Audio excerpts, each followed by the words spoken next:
سورۃ النساء کی آیت نمبر 130 یہ بھی ایک کرٹیکل آیت ہے، اور یہ اسلام کی خوبصورتی ہے کہ اسلام نے جہاں پر میاں بیوی کے بانڈ کو اتنی اہمیت دی ہے کہ آخری درجے تک اوائڈ کیا ہے کہ میاں بیوی کے درمیان طلاق نہ ہو، لیکن ایک راستہ کھول دیے کہ بعض اوقات ناگزیر ہو جاتا ہے طلاق والا معاملہ، تو اس کے بارے میں اللہ تعالیٰ نے فرمایا وَإِن يَتَفَرَّقَا، اگر میاں بیوی دونوں جدا ہو جائیں کنسنسس کے ساتھ، وہ یہ طے کر لے کہ اب ہم ایک دوسرے کے ساتھ گزارا نہیں کر سکتے، یغنی اللہ کلم من سعتہ، تو اللہ تعالیٰ سب کو جو ہے وہ وسیع بخشش سے ان کے لیے کوئی راستہ نکال دے گا، وَكَانَ اللَّهُ وَاسِعًا حَكِيمًا، اور اللہ تعالیٰ وسعت والا ہے اور حکمت والا ہے۔ یعنی اگر میاں بیوی کسی معاملے میں الگ ہو جاتے ہیں تو اللہ تعالیٰ دونوں کے لیے کوئی راہ نکال دے گا، یعنی اس بیوی کو کوئی نیا اچھا شوہر دے دے گا اور اس شوہر کو کوئی نئی اچھی بیوی مل جائے گی۔ یعنی اگر یہ نظر آ رہا ہے کہ رشتہ نبھنے والا نہیں ہے تو زبردستی وہ رشتہ آپ نے نبھانا نہیں ہے، اور ہمارے معاشرے میں یہی ہوتا ہے، اکثر آپ سنتے ہیں جناب 20 سال بعد طلاق ہو گئی، 30 سال بعد طلاق ہو گئی، کیوں؟ وہ رشتہ داروں کے پریشر کی وجہ سے رشتہ چل رہا ہوتا ہے، یا اولاد کی وجہ سے کمپرومائز کرنے کی وجہ سے چل رہا ہوتا ہے، تو شروع ہی میں علیحدگی اختیار کر لینی چاہیے اگر آپ کو یہ نظر آ رہا ہے کہ یہ معاملات آگے نہیں چل رہے۔ لیکن وہ بات اپنی جگہ موجود ہے، سنن ابی داؤد میں حدیث ہے کہ اللہ تعالیٰ کو حلال چیزوں میں سب سے ناپسندیدہ طلاق ہے حلال۔ حلال اس لیے کہ بعض اوقات واقعی ضرورت پڑ سکتی ہے۔ اب کسی کی عورت جو ہے وہ کھلی بے حیائی پہ اتری ہوئی ہے اور بار بار سمجھانے کے باوجود باز نہیں آ رہی، تو ظاہر ہے پھر آخری حل تو یہی ہے نا، یہ نہ ہو کہ وہ اس کی اولاد کو بھی برباد کر دے، تو آخری ڈیسیجن تو ہے۔ لیکن اس میں قرآن میں کہا گیا کہ اگر کوئی عورت بے حیائی پہ اترے، سورۃ النساء میں ہی گزرا ہے، تو سب سے پہلے اسے اپنے بستر سے الگ کرو، پھر بھی نہ وہ مانے پھر اسے مارو، لیکن مارنے میں وحشیوں کی طرح نہیں مارنا، جیسے ایک بچوں کو تنبیہ کے لیے مارا جاتا ہے، وہ بھی بخاری مسلم میں حدیث ہے، نبی علیہ السلام نے چہرے پہ مارنے سے منع فرمایا۔ تو آخری درجے تک طلاق کو اوائڈ کیا گیا، لیکن بعض اوقات جینون ضرورت پڑ جاتی ہے، زبردستی کے رشتے نبھانا یہ تو بڑی سخت زیادتی والی بات ہے، اس لیے اس کو حلال قرار دے دیا گیا۔ اور قرآن کی یہ آیت اس کو سپورٹیو ہے کہ اگر میاں بیوی مرضی سے علیحدہ ہونا چاہتے ہیں تو علیحدہ ہو سکتے ہیں، یہ کوئی گالی نہیں ہے۔ وہ جو حدیث میں ہے کہ آخری درجے تک اوائڈ کرنا ہے اور حلال چیزوں میں ناپسندیدہ، اس صورت میں ہے جب آپ کسی کے ساتھ ناحق کر رہے ہیں، اور دوسرا اللہ کو یہ پسند نہیں ہے کہ خاندانی نظام ٹوٹے۔ لیکن اگر خاندانی نظام اس علیحدگی سے بچتا ہو پھر علیحدگی میں عافیت ہے۔ اگر جسم پہ ایسا پھوڑا نکل آئے کہ جو پورے جسم کو تعفن کا شکار کر کے انسان کی موت کا سبب بن سکتا ہے، اور وہ ٹانگ کٹوانی پڑ جائے تو ٹانگ کٹوانے میں کوئی حرج نہیں، جان تو بچ جائے گی نا، باقی وہ ٹھیک ہے۔ صحیح مسلم میں حدیث ہے کہ شیطان کا تخت پانیوں پہ لگا ہوا ہے، شام کے وقت سارے چیلے اس کے اکٹھے ہو کر پورے دن کی کارگزاری اسے سناتے ہیں، کوئی کہتا ہے میں نے آج فلاں شخص سے چوری کروائی، کوئی کہتا ہے میں نے فلاں شخص سے بدکاری کروائی، تو وہ شیطان امپریس نہیں ہوتا، پھر ایک چیلا آگے کہتا ہے کہ آج میں نے میاں بیوی کے درمیان علیحدگی کروا دی، تو شیطان اسے گلے لگا کے ملتا ہے کہ اصل کام تو نے کیا ہے، کیونکہ باقی سارے گناہوں کی ماں یہ ہے کہ خاندانی نظام ٹوٹ جائے۔ خاندانی نظام میاں بیوی کے درمیان جو بانڈ ہے وہ اولاد اور سیکس ہے، دونوں میں سے ایک چیز بھی خراب ہو جائے میاں بیوی کا رشتہ نہیں چل سکتا، اور اولاد کی پرورش تو ہے ہی ماں باپ کی وجہ سے ہے۔ آپ دیکھ لیں کہ جن کے ماں باپ کی طلاق بچپن میں ہو جاتی ہے، ایسے بچوں کے مینٹل ماڈلز بدل جاتے ہیں پوری زندگی کے لیے، پھر سوتیلی مائیں یا سوتیلے باپ ان کے ساتھ کیا سلوک کرتے ہیں۔ ایسی عورتوں کی اگر بچیاں ہو، کہیں اور شادی ہو، ان کو اپنے نئے خاوند سے اپنے بچیوں کے بارے میں خطرہ لگا رہتا ہے۔ اسی طریقے سے سوتیلی مائیں بھی بڑا برا سلوک کرتی ہیں، تو یہ ایک بڑا خطرناک معاملہ ہے۔ اس لیے یعنی شیطان کو بھی پتا ہے کہ میں نے خاندانی نظام برباد کیا تو میں دنیا کی ہر برائی اس کے ذریعے انجیکٹ کر سکتا ہوں معاشرے میں، اس لیے پھر اس چیز کو ناپسندیدہ قرار دیا گیا، حتیٰ کہ جامعہ ترمذی میں حدیث ہے کہ جو عورت بغیر کسی وجہ کے اپنے خامن سے طلاق لے گی قیامت والے دن وہ جنت کی خوشبو بھی نہیں پائے گی۔ البتہ وہ طلاق لے سکتی ہے، خلا لے سکتی ہے، یہ اس کا حق ہے، دنیا میں اسٹیبلش ہو جائے گا، لیکن اگر اس نے بغیر وجہ کے لیا تو جان بوجھ کے ظاہر ہے کہ اس نے ایک لٹکتا ہوا چھوڑ دیا نا پورا خاندان۔ اور یہ اللہ کا شکر ہے ہمارے معاشرے میں کافی حد تک کنٹرول ہے، ابھی یہ کچھ میڈیا کی وجہ سے طلاقیں بڑھنا شروع ہوئی ہیں، ادروائز سب کانٹیننٹ کا معاشرہ اللہ کے فضل سے یعنی عورتیں آخری درجے تک کمپرومائز کر کے خامدوں کے ساتھ چلتی ہیں، آخری درجے تک اخلاص کے ساتھ۔ یہ جو آپ کو کچھ 2-4 واقعات وہ بتا رہے ہوتے ہیں نا ٹی وی پہ یا سوشل میڈیا پہ، 22 کروڑ کی آبادی میں اگر 2-4 واقعات رپورٹ ہو جائے تو کوئی اتنی بڑی بات نہیں ہے کہ جی معاشرے میں یہی ہو رہا ہے، ٹھیک ہے، اس طرح نہیں ہو رہا ہوتا، چند ایک واقعات ہوتے ہیں، اوورآل معاملات درست ہوتے ہیں۔ بس اس کا سائملٹینیس کنٹراسٹ ہے کہ اگر کسی مرد نے بھی کسی عورت کو ناحق طلاق دی تو اس کے اوپر بھی یہ وعید فٹ ہوگی۔ صحیح مسلم میں حدیث ہے کہ کوئی شخص اپنی بیوی سے بغض نہ رکھے، اگر تمہیں اس کی کچھ عادتیں ناپسندیدہ ہیں تو اس کی کچھ عادتیں اچھی بھی ہوں گی۔ میں سمجھتا ہوں کہ دنیا کی ہر عورت میں جو بیوی ہے ایک عادت ایسی ہے جو مردوں میں بڑی کم ہوتی ہے، اور وہ یہ ہے کہ عورت کا غصہ بڑی جلدی ٹھنڈا ہو جاتا ہے۔ سیفٹی والو ہے اللہ نے اس کے اندر رکھا ہے، اس ٹائم تو لگ رہا ہوتا ہے کہ اگر اس کو طلاق کا اختیار ہو تو مجھے آج ہی فارغ کر دے، لیکن کچھ عرصے کے بعد وہ بالکل ٹھیک ہو جاتی ہے۔ یہ اس کی نیچر ہے، یہ اتنی بڑی خوبی ہے جو مرد کے اندر بہت کم پائی جاتی ہے۔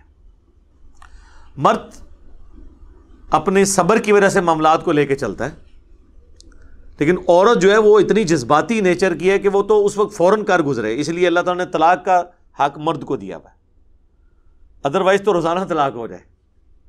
لیکن دوسری طرف آپ دیکھیں مرد اپنے دل کے اندر پرانی باتیں بھی غصہ رکھتا ہے، لیکن عورت وہ چیزوں کو وقت کے ساتھ بلا دیتی۔ اب کوئی پھپے کٹنی عورت ہے نا، اس کا تو علاج نہیں ہے۔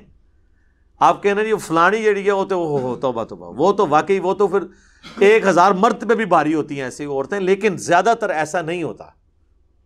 زیادہ تر عورتیں اپنے خامدوں کے ساتھ مخلص ہوتی ہیں اور کمپرومائز کرتی ہیں۔ تو اس لیے اللہ تبارک و تعالیٰ نے یعنی عورتوں کے ساتھ بغض رکھنے سے منع فرمایا۔ نبی علیہ السلام فرما رہے ہیں کہ اگر آتے کچھ ہوں گی ان کی بری تو اچھی بھی ہوں گی، ان کو یاد کر لو۔ بخاری مسلم دونوں میں حدیث ہے کہ عورت کے ساتھ اپنی بیوی کے ساتھ ہمیشہ خیر و بھلائی سے پیش آتے رہو۔ تو جی کیٹاگوریکل حکم ہے، اور اسے سیدھا کرنے کی کوشش نہ کرو۔ یہ آدم کی ٹیڑھی پسلی سے پیدا ہوئی ہے، اسے اگر سیدھا کرنے کی کوشش کرو گے تو توڑ بیٹھو گے، اور اسے توڑنا اسے طلاق دینا ہے۔ اس سے نفع حاصل کرو اور ہمیشہ خیر و بھلائی سے پیش آتے رہو، پازیٹیو اینڈ پہ کھڑے رہو۔ حتیٰ کہ بخاری اور مسلم میں ایک اور حدیث ہے، اللہ کے محبوب صلی اللہ علیہ وآلہ وسلم نے فرمایا میں نے اپنی امت کی عورتوں کو کثرت کے ساتھ جہنم میں دیکھا ہے۔ صحابہ نے پوچھا کیوں؟ فرمایا اپنے خامندوں کی ناشکری کرنے کی وجہ سے۔ پھر حضور نے فرمایا کہ یہ یہاں تک ناشکری کرتی ہیں کہ اگر ان کا خامند پوری زندگی ان کے ساتھ خیر و بھلائی کرتا رہے اور کبھی کوئی ناگوار چیز خامند سے انہیں پہنچے تو یہ کہتی ہیں کہ جب سے تیرے عقد میں آئی ہوں میں نے خیر کا ایک دن بھی نہیں دیکھا۔ یہ حدیث بخاری مسلم دونوں میں ہے۔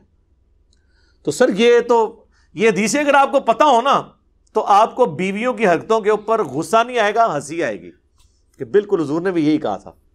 ہوتا ہے، ہم تو اللہ کے فضل سے کئی دفعہ اس تجربے سے گزرے ہیں، ٹھیک ہے، تو سب لوگ گزرتے ہیں۔ تو پھر جب کوئی اس طرح بیوی کسی کے ساتھ کر رہی ہو نا تو اس کو چاہیے وہ کہ صدق رسول اللہ، یا رسول اللہ آپ نے سچ کہا تھا۔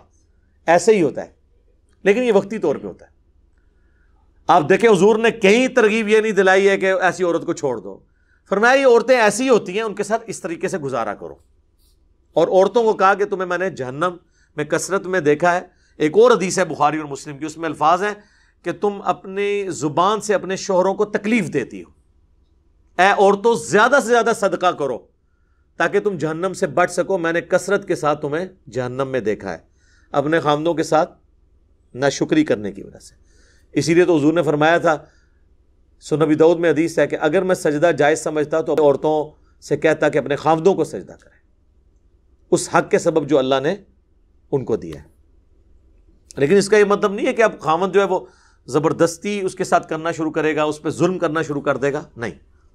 جامعہ ترمذی میں حدیث ہے, اللہ کے محبوب صلی اللہ علیہ وآلہ وسلم نے فرمایا تم میں سب سے بہتر وہ ہے جو اپنے گھر والوں کے لیے بہتر ہے. ہم نے تو یہ دیکھا ہے کہ جتنے دنیا میں لوگ با اخلاق ہیں نا, مشہور ہیں کہ جی کیا اخلاق ہے, گھر میں اتنے بڑے وہ کتا نیچر کے لوگ بنے ہوتے ہیں, یعنی کتے سے بھی زیادہ ان کی زبان سخت ہوتی ہے. میرے لیے باہر جتنی سن کے آتے ہیں نا, وہاں لوگوں کے سامنے رکھ رکھا انہوں نے رکھا ہوتا ہے, لوگ ہماری تعریف کرتے رہے, اور سارا باہر والوں کا غصہ آ کے بیوی بچوں پہ نکالتے ہیں. یہ کوئی کمال نہیں ہے. کمال یہ ہے کہ آپ اپنے گھر والوں کے لیے ٹالرنس شو کریں. یہ مشکل کام ہے, اور انسان اپنے گھر میں ہی پتہ چلتا ہے جب اپنے بیوی بچوں کے ساتھ کیا سلوک ہے, تو اس کا کریکٹر وہاں پہ پتہ چلتا ہے کہ وہ کتنا خوش اخلاق ہے, کتنا دین پہ چلنے والا ہے. باہر تو سارا بناوٹی ہوتا ہے نا, لبادے اڑے ہوئے ہوتے ہیں, وہ تو آپ جو مرضی کروا لیں. اسی طریقے سے ایک حدیث ہے بخاری اور مسلم میں, پریکٹیکل. سیدہ عائشہ کہتی ہیں کہ ایک دن مسجد نبوی کے اندر حبشی جو ہیں وہ نیزوں کے ساتھ پریکٹس کر رہے تھے, کھیل رہے تھے مسجد کے اندر. تو میں نے حضور سے خواہش کا اظہار کیا, یا رسول اللہ میں نے یہ کھیل دیکھنا ہے. تو حضور علیہ السلام میرے سامنے کھڑے ہوئے, تو میں ان کے پیچھے پردے میں کھڑی ہوگی, یعنی حضور کو اوٹ بناتے ہوئے, اور میں حبشیوں کے اس کھیل کو دیکھنا شروع ہو گئی. اور پھر سیدہ عائشہ کہتی ہیں کہ تم سوچ سکتے ہو کہ ایک کم عمر کی لڑکی کتنی دیر تک شوق سے وہ کھیل دیکھ رہی ہوگی, اور میں جتنی دیر کھڑی رہی تو حضور صلی اللہ علیہ وآلہ وسلم اتنی دیر کھڑے رہے, یہاں تک کہ میں خود تھک گئی. تو پھر آپ علیہ السلام الگ ہوئے, ورنہ آپ علیہ السلام یہ ڈیوٹی دیتے رہے. آپ اندازہ کریں ایک بیوی کے ساتھ یہ اس نے سلوک. پھر سنن نبی داؤد میں حدیث ہے, نبی علیہ السلام نے سیدہ عائشہ سے ایک دفعہ کہا کہ دوڑ لگاتے ہیں, تو حضرت عائشہ آگے نکل گئیں, حضور پیچھے رہ گئے. پھر سیدہ عائشہ کہتی ہیں کافی عرصے کے بعد حضور نے کہا کہ آج پھر دوڑ نہ لگائیں, اور پھر وہ کہتی ہیں میں اس وقت تھوڑی فربا ہو چکی تھی, بلکی ہو چکی تھی, میرا وزن بڑھ چکا تھا. تو حضور مجھ سے آگے نکل گئے اور میں پیچھے رہ گئی. تو حضور نے فرمایا یہ اس وقت کا بدلہ اتر گیا. اس وقت بھی حضور کی شفقت ہی تھی, حضور سے آگے کون نکل سکتا تھا صلی اللہ علیہ وآلہ وسلم. اس سے آپ اندازہ لگائیں کہ نبی علیہ السلام یعنی 50-60 سال کی عمر میں بھی کتنے ایکٹیو اور کتنا اپنے وزن کو کنٹرول کیا ہوا تھا. لیکن مولویوں کو آپ دیکھیں ان کی توندیں, ان سے پوچھیں یہ تم لوگوں نے داڑھی میں اور پگڑی میں تو حضور کی سنت میں عمل کیا ہوا ہے, یہ پیٹ کس کی سنت ہے؟ بنو امیہ کی. بس اتنا ہی میں کہوں گا, باقی ان کو پتہ چل جائے گا کیا کہہ رہے ہیں. بخاری مسلم دونوں میں حدیث ہے سب سے بہتر زمانہ میرا, پھر میرے صحابہ کا, پھر ان کا جو ان کو دیکھے, پھر ان کا جو ان کو دیکھے, صحابہ تابعین تبع تابعین. اس کے بعد جھوٹے لوگ پیدا ہوں گے, امانت میں خیانت کریں گے اور موٹاپے کو پسند کریں گے. بیٹھ کے وظیفے لگے ہوں گے, بیٹھ کے کھائیں گے اور اتنے تو ان کے پیٹ نکلے ہوں گے. موٹاپے کو پسند کریں گے, مراد نہیں ہے کہ ان کو موٹے لوگ اچھے لگیں, مراد یہ ہے کہ خود موٹے ہوں گے. تو خود موٹا تو ہوتا ہے کھانے سے. یہ جو لوگ کہتے ہیں نا میں اینا جا کھانا پر کیا کرنا, وزن نہیں کٹتا, جھوٹ مار دینے. کھاتے ہیں وہ زیادہ, کھانا چھوڑیں تو وزن آپ کا واپس آ جائے گا. تو موٹاپے کو پسند کریں گے. اور یہ آپ علماء دیکھ لیں, ان کا پورا کا پورا دین سفید کپڑوں میں, ٹخنوں سے شلوار اوپر کرنے میں, پگڑی باندھنے میں, داڑھیوں کی لمبائی میں, زلفیں رکھنے میں, تسبیح پکڑنے میں. ان کو کبھی پوچھیں کہ آپ کہتے ہیں نا سنت کے مطابق گیٹ اپ اڈاپٹ کرنا ہے, تو سنت کے مطابق پیٹ نہیں رکھنا. نبی علیہ السلام کا تو پیٹ نکلا ہوا نہیں تھا, اور آپ تو اس چیز کو ناپسند فرماتے تھے. آپ علماء کو دیکھیں, بعض تو ایسے ہیں جو بڑے سائز کے صوفے پہ بھی بڑی مشکل سے پورے آتے ہیں. یہ جس کرسی پہ میں بیٹھا ہوں نا, تو آپ یہ دیکھ لیں کہ جتنا میں بیٹھا ہوں اتنی جگہ دائیں بائیں خالی ہے ملا کے, وہ تو اس کرسی پہ پورے بھی نہیں آ سکتے. تو اندازہ کریں, تو گیٹ اپ میں آپ نے اس چیز کو بھی اڈاپٹ کرنا ہے.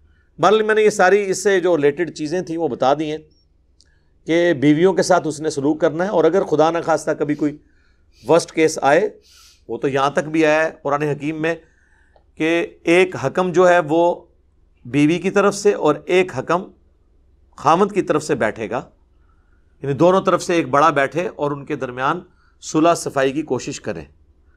اسلام آخری درجے تک کہتا ہے کہ میاں بیوی کا آپس میں ریلیشن شپ ٹوٹے نہ, لیکن اگر ٹوٹے گا تو یہ کوئی اتنی بڑی گالی نہیں ہے کہ زندگی کسی کی برباد ہو گئی.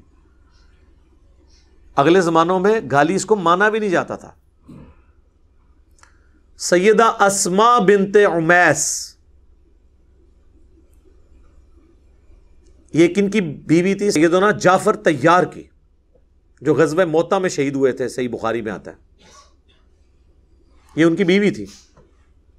وہ غزوہ موطا میں شہید ہوئے تو حضرت ابوبکر صدیق نے شادی کر لی ان سے. حضرت جعفر حضرت علی کے بھائی تھے، یہ حضرت علی کی بھابھی لگتی تھی. تو جعفر شہید ہوئے تو حضرت ابوبکر نے شادی کر لی. بخاری مسلم میں آتا ہے کہ جس سال حضور نے حج کیا اس سال ان سے محمد بن ابی بکر پیدا ہوئے. محمد بن ابی بکر حضرت ابوبکر صدیق کے بیٹے، اور ان کی والدہ کون؟ اسماء بنت عمیس، وہ پیدا ہوئے. پھر جب حضرت ابوبکر صدیق فوت ہو گئے تو حضرت علی نے ان سے شادی کر لی اسماء بنت عمیس سے.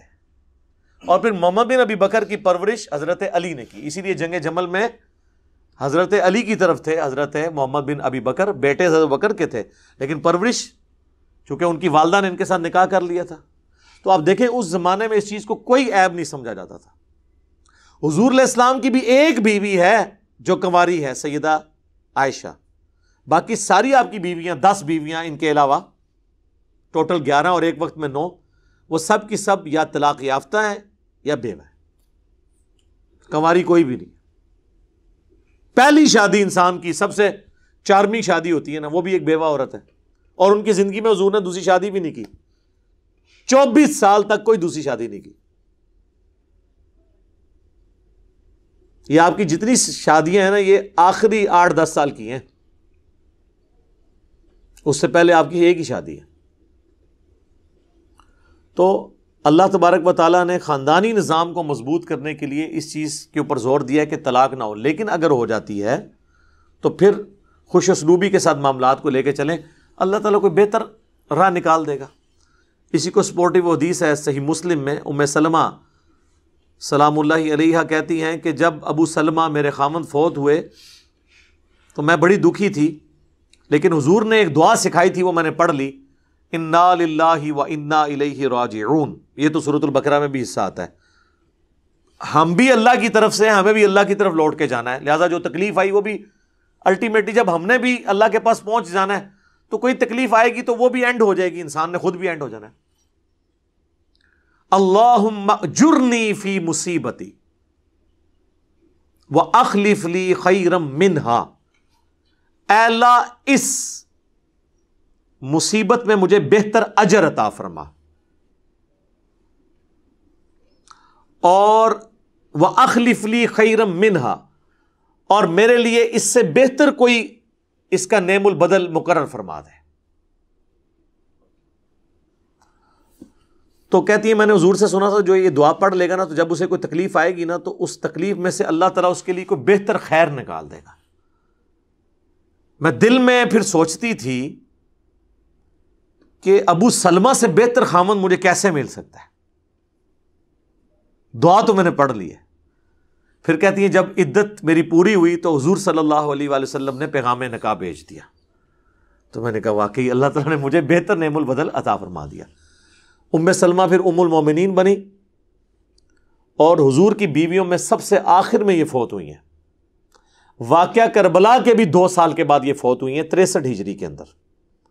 یعنی نبی علیہ السلام کے بعد یہ آلموسٹ 52 سال تک زندہ رہی ہیں ام سلمہ سلام اللہ علیہا.